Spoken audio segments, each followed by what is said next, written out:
Rite of the 9 is serving up some absolutely amazing weaponry for us, you guys. Spire of the Watcher has some pretty darn good weapons in it, and Wilderflight is no exception to that. This is going to be a Void Energy Grenade Launcher in the double fire archetype, so you know it's going to pack a punch. Hi, I'm Joey, and if you guys enjoyed today's video, make sure you guys smack that like button, hit the subscribe button, because today we're going to be going over the perks, the stats, the origin traits, and the god rolls that you guys should be looking out for on the Wilderflight Void Grenade Launcher. So sit back, grab a snack, and let's go ahead and dive on into what makes the Wilderflight one of the best grenade launchers in Destiny 2 right now. All right, so like I said, Wilderflight is a Void special weapon grenade launcher that sits in the 100 round per minute archetype in the double fire grenade launcher slot here. Blast radius, we're sitting at 60. Velocity, we're sitting at 93, pretty darn good. Stability, we got 20. We'll get that up. Handling, 43. Reload speed, 32. Aim assist sitting at 67. I guess it really doesn't matter on a GL, and it does have a recoil direction of 25, so it's pretty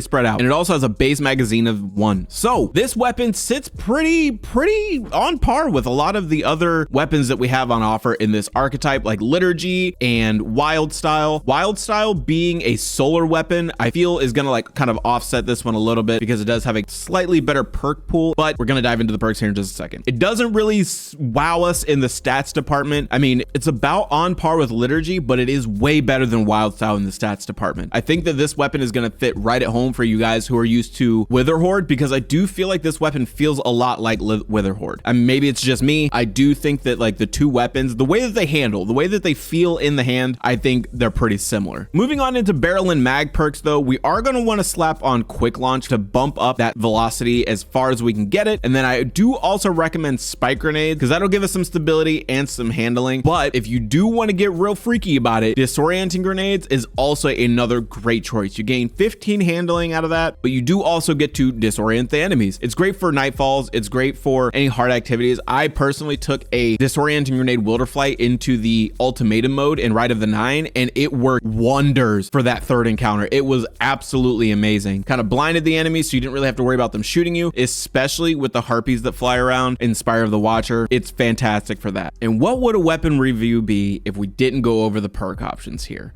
In perk slot 3, we've got auto-loading holster, repulsor brace, slide shot, reverberation, which we'll talk about here in a minute, envious arsenal, and demolitionist. The standout here is envious arsenal. This perk has been showing up on so many different weapons these days, and I feel like it's right at home on this grenade launcher. Envious arsenal states dealing damage with both other weapons before readying this weapon refills it from reserves. I'm looking at you rocket launcher guys, I'm looking at you machine gun guys, even a wave frame heavy GL would be great, because you could pop the damage, swap to your kinetic, pop some damage, and then swap to this one and have it reload for you. So start with the Wilderflight, pop a grenade off, swap weapons, swap back, you're reloaded, good to go. Demolitionist is another great one if you are someone who is running a heavy grenade build. You do get the reload, but you know, if you are someone who is running a lot of grenades and you throw a lot of grenades, this is going to be right at home. Repulsor brace is a no-brainer for anyone who is running something that is prioritizing survivability over damage. Great option here. And then we've got reverberation here, which originally popped up on the lost signal grenade launcher, which that one isn't even in the same archetype, but reverberation states final blows with this weapon increase the size of its detonations for a short duration. So if you're running spike grenades, this is going to bump up that blast radius all the way to 100. So it's going to max out both velocity and blast radius, which I think is going to be an absolute W, especially if you're running some of the perks that we have in perk slot 3, which we'll go over right now. So we've got destabilizing rounds, lead from gold, frenzy, vorpal weapon, withering gaze, and bait and switch. Shocker here, the two standouts for me are going to be destabilizing rounds and bait and switch. If you're running envious arsenal, you should be running bait and switch, point blank period. If you're running demolitionist, I would say destabilizing rounds would be a great option. Lead from gold would be another good option, just so you stay topped up on ammo, constantly getting grenades back, being able to throw grenades, that lot. And another pretty niche combination of perks here, I'm gonna say reverberation, destabilizing rounds, withering gaze on a grenade launcher doesn't really sound all that great. I've used it, it works. Like, it obviously works. It wouldn't be on the weapon if it didn't, but I feel as though there are so many other options that could have been here. But That being said, reverberation is going to play directly into withering gaze. So if you're willing to aim down sights a little bit, this could be a pretty potent role to run in not harder activities, but activities nonetheless. Like if you're running the Nether, if you're running the Contest of Elders, those kinds of things, this could be a pretty spicy role, and reverberation bait and switch is going to be fantastic as well. The next thing that I want to go over is going to be the origin traits here. We've got the text balance stock, which is the standard. It was on all of the old Spire of the Watcher weapons. Damaging targets while firing from the hip increases handling, reload speed, and movement speed while aiming down sights. This is a perfect origin trait for this weapon specifically. Obviously, if you're running Withering Gaze, don't even worry about this one. It's a great option. If you do want to have as much ammo as possible though, Gravity Well is a new one that is going to be on all Rite of the 9 weapons. It states, reloading this weapon automatically gathers nearby ammo, which is sick. You know how many times I've been looking around the field for an ammo brick? Honestly, oh gosh, it just makes so much sense to run this. My buddy Jake and I, we had ran probably 12 Vespers Host dungeon runs in the past like 5 days. And let me tell you this, the amount of times we were looking for ammo, having Gravity Well on one of our weapons has made it so much easier to get ready for boss DPS, especially when you come up and go into the top room before you pop out of the top to do damage. Gravity Well, absolute W, Bungie. Thank you for adding this origin trait to this to all of these weapons, honestly. This is going to be a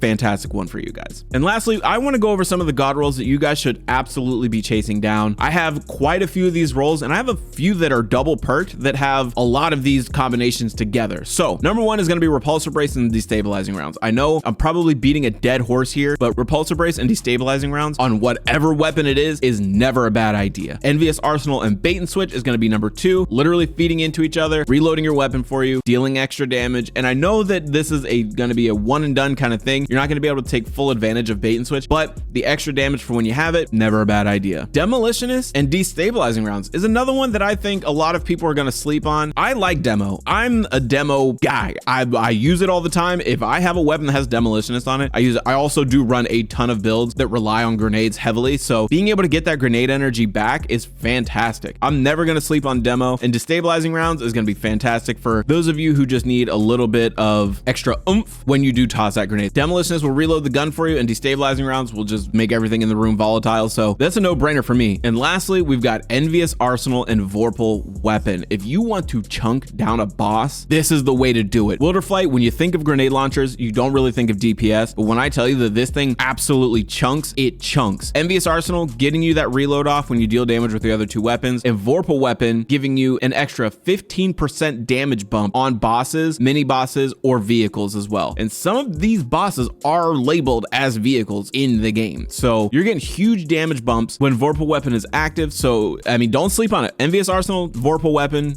try it out. So there you have it. That is the Wilderflight Void Grenade Launcher and the Double Fire Archetype. This thing rips, man. I have been using nothing but Wilderflight for the past few days. Ever since I got my super duper shiny roll, I personally think it's the super duper shiny roll. I've got auto loading, reverberation, and frenzy and Vorpal, and it's got disorienting grenades and it has spike grenades at the same time. It's got all the perks that I could have asked for. I really do wish instead of frenzy, I would have had bait and switch, but I do have a bait and switch roll that also has Envious Arsenal. So I think I'm set there. I've got two that I like very well, and I think that they're great. If you guys enjoyed this review on the Wilderflight Void Grenade Launcher, please hit the like button, hit the subscribe button. We're on the road to 5,000 subscribers, and we just hit 1,600 after a video just absolutely blew up. So thank you guys for all the love and support. Thank you guys for all the comments, for all the criticism, for all the everything. Help me get better. That's what this is. Help me get better. I am going to put out the content. You guys give the feedback on the content, and I will improve upon that feedback. Go ahead and get subscribed, and I will catch you guys in the next one.